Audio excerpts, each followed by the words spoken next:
So my unpopular opinion is that estimating how long things are going to take is not actually that difficult. We are just so ridiculously bad at it that it seems impossible.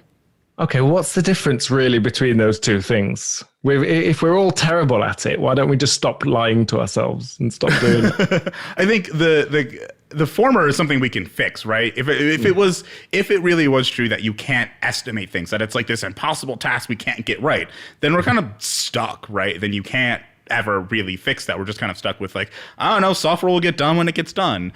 But if it's that we haven't developed the skills necessary to be able to estimate well, that's something we can work on. That's something we can fix. And I think there's writing out there and there's things out there, especially in other industries, that can help us understand like, why is it that we are so bad at estimating how long things are going to take in software?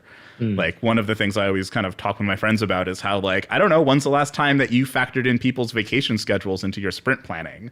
Or like your quarter planning? Like how many times have you actually like pulled in a vacation schedule and had that be part of the way that you calculate things and not just been like a background thing? Yeah, but never mind those things which you could factor in. What about all the stuff like that you learn as you start? That's the trouble for me is as you start and get underway on something, you unravel so much stuff. And so you can get good estimations, but you sort of have to do quite a lot of work up front to get them.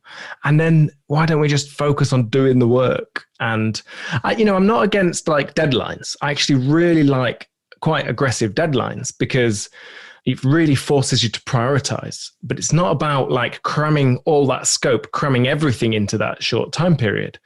You allow the scope to be flexible. You pick the most important. And sometimes that's the hardest bit is people, they want everything, of course, by the release date. But if you can't have that because of, I don't know, the laws of physics, then what would you prefer to have first? And that, even as a question, is a very difficult one. And sometimes the worst managers I've ever worked with will say, no, it's all top priority. It's all top priority. Like, because I'm saying, well, let's try and order this. No, we need it all. It's as simple as that. And it's like, I feel like our industry is like veered very much into the like being scared of doing anything up front. We're always just like, no, we got to like just get into it, just get into the work. And I think we've very much underestimated the actual cost of doing that, of like a surprise. Now we have all of this code that we have to maintain. And if we got this design wrong, then we're stuck with this code. I've worked on so many legacy code bases that are like, if you'd spent an extra 3 weeks just thinking this through, we would have had a much cleaner design and a much better thing.